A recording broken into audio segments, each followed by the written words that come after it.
Tu veux devenir pilote, mais tu comprends pas pourquoi cette formation coûte aussi cher. Je vais te donner un début d'explication. Il faut savoir que dans l'aviation, tout coûte très cher. Quand on prend l'exemple d'un Cessna 172, qui est un avion de base pour l'école. Un avion comme celui-là, qui a un moteur de 180 chevaux, consomme environ 35 litres d'essence par heure. On n'utilise pas l'essence normale, mais on utilise de l'avgas. L'avgas est un carburant spécial pour les moteurs d'avion, notamment les moteurs à piston, qui coûte plus de 2,50 € du litre. Donc, si tu fais le calcul rapide, déjà, rien qu'une heure de vol à 35 litres par heure, tu es déjà à presque 90 € de l'heure. Et ça, c'est juste pour le carburant. Il faut savoir aussi qu'un moteur de 180 chevaux, ça s'entretient et ça a un potentiel de 2000 heures. Quand on sait qu'au bout des 2000 heures, il faut remplacer le moteur, il faut l'envoyer à la maintenance, et là, ça coûte très cher, entre 30 et 40 000 € par moteur. Et ça, ce n'est que le moteur et sa consommation. Quand on prend la cellule de l'avion, il y a aussi une maintenance obligatoire à faire avec des visites toutes les 50-100 heures, tous les ans, et après toutes les 1000-2000 heures, et après ça va dépendre du modèle d'avion. Ça coûte beaucoup d'argent.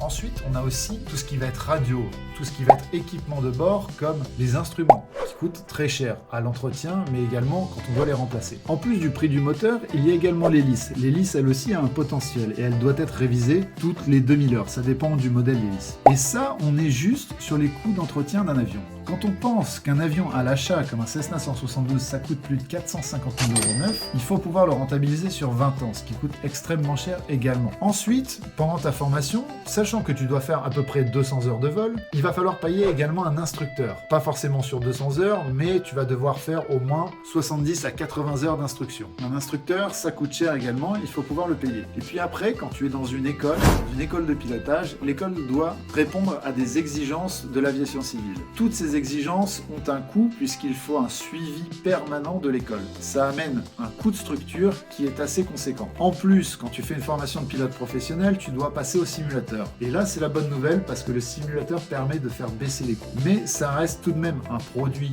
cher puisqu'il faut qu'il soit lui aussi certifié afin de te permettre de faire au mieux ta formation. Il est certifié par l'aviation civile. À cela, il faut rajouter les cours théoriques, plus tout ce qui va être test et également tout ce qui va être fourniture comme des livres, comme ton casque et la visite médicale. Donc tout ça mis bout à bout, on arrive sur des prix très exorbitants. Et je ne t'ai même pas parlé de ce qu'on appelle la QT, la qualification de type. Une fois que tu sors de l'école, si tu rentres dans une compagnie aérienne et tu vas voler sur un type d'avion, par exemple un Airbus A320, A380 ou un Boeing 737, tu dois faire ce qu'on appelle une qualification de type. Et là, les prix varient entre 20 000 € à plus de 70 000 € sur certains jets privés. Donc, tu vois qu'une formation de pilote, malheureusement, ça a un coût, mais c'est un coût réellement justifié.